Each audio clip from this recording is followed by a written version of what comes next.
Oi pessoal, continuando o nosso estudo então da população mundial, a gente vai falar um pouquinho sobre a distribuição da população mundial, tá?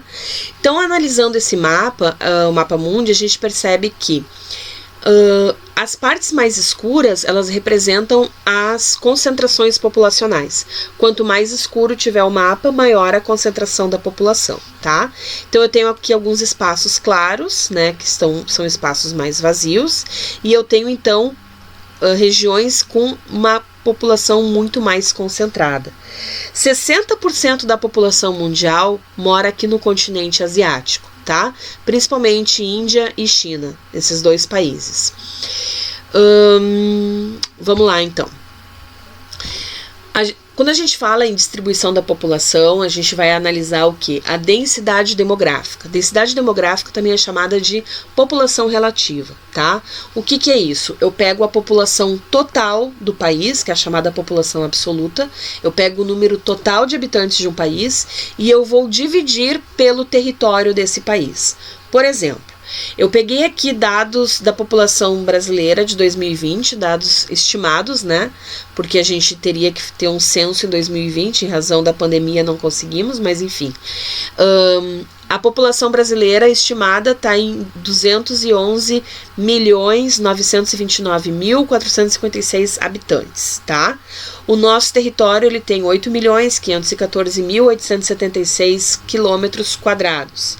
Se eu dividir esses 211 milhões pelos 8.500.000 de área do país, eu vou chegar a um total de 24 habitantes por quilômetro quadrado, o que é um número bom, relativamente baixo, né?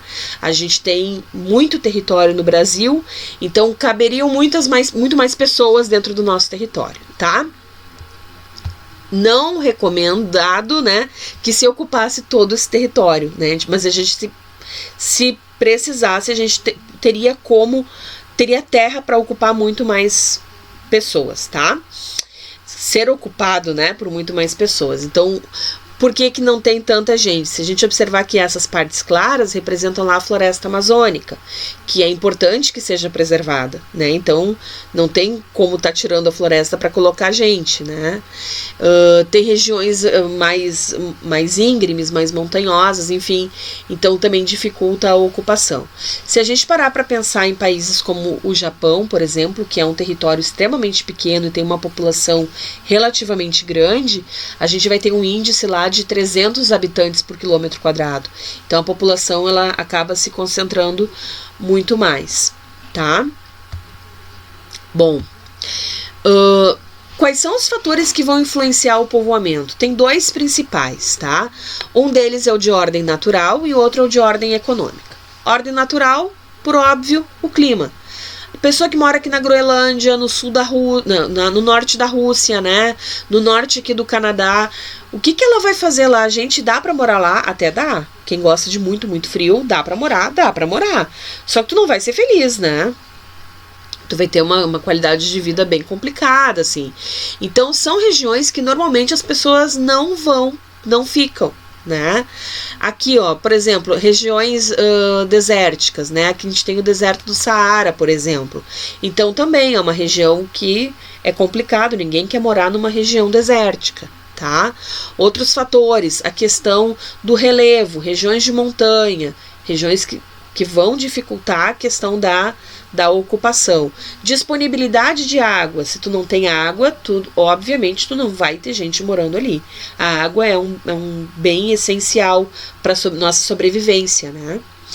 A mesma coisa a qualidade do solo. Se não é um solo próprio para a agricultura e a pessoa não vai ter como manter a sua alimentação, né? Então ela também não vai ocupar, tá?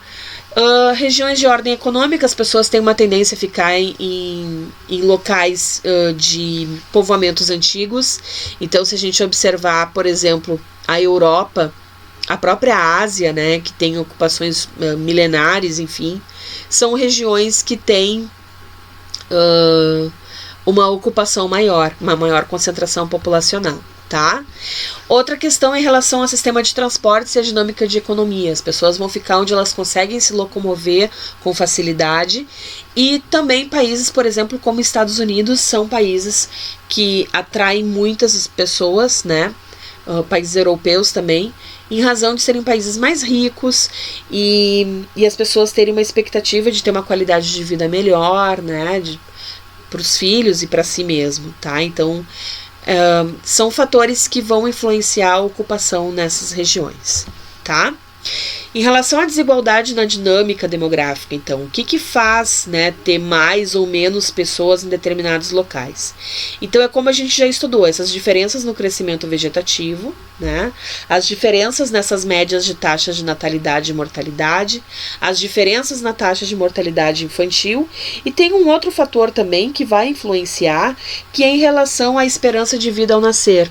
Esse é um dado muito importante que os países eles analisam, principalmente para determinar o grau de desenvolvimento de um país. Então, uma criança que nasce hoje no nosso território, quantos anos ela pode esperar viver? Aqui, mais de 76 anos, hoje. Tá? Esse número, essa idade está avançando cada vez mais. Então, há uns anos atrás, a expectativa de vida era de 60 anos, hoje já está em 76, né? E crescendo. No Japão, a expectativa de vida é acima de 81 anos. Tem países na África que a expectativa de vida é de 45 anos. Então, a gente tem essas diferenças da esperança de vida ao nascer, que são também fatores que vão influenciar na concentração populacional ou não, né? Países com melhor qualidade de vida acaba atraindo mais pessoas, tá? Por fim, gente, para finalizar, a gente tem o estudo aqui das pirâmides etárias. Então, essa pirâmide etária, tenho duas pirâmides etárias retratando dois períodos diversos aqui do Brasil. Uma de 1980 e uma de 2010. O que é uma pirâmide etária? Ela vai me dizer, por cada um desses degraus aqui, uma faixa etária, tá? Então aqui, esse primeiro degrauzinho aqui embaixo, ele representa a faixa etária de 0 a 4 anos. O segundo degrau de 5 a 9 anos e assim por diante até 80 anos ou mais, que é o último degrau aqui. O lado direito representa as mulheres, o lado esquerdo representa os homens, tá? Então o que a gente observa? O país, quanto mais formato de pirâmide ele tem, pior ele é. Tá? Qual é o ideal? O ideal é o equilíbrio, né? O ideal é que fosse aqui uma forma reta, tá? Então, o que me diz aqui? Que eu tenho um grande número de pessoas entre 0 e 4 anos, mas que nem todo mundo dessa faixa etária consegue chegar a uma idade avançada. Tá? Para 2010, a gente já tem uma melhora bem significativa. Diminuiu o número de crianças entre 0 e 4 anos, aumentou o número de adultos e eu tenho uma quantidade muito maior de idosos alcançando lá mais de 80 anos. Tá? Então, isso aqui, gente, me diz o quê? Que o Brasil, nesses 30 anos, ele melhorou muito a qualidade de vida, melhorou a questão da conscientização das famílias, que diminuíram o número de filhos, melhorou a alimentação, saneamento básico, né? Então, ter acesso ali à água potável, rede de esgoto, as pessoas estão tendo mais acesso à saúde, né? Mais medicamentos que surgiram, enfim, tá? E tá fazendo com que as pessoas consigam viver durante mais anos, tá? Esse é o ideal. Né, que a nossa população consiga viver e consiga viver muito bem, tá?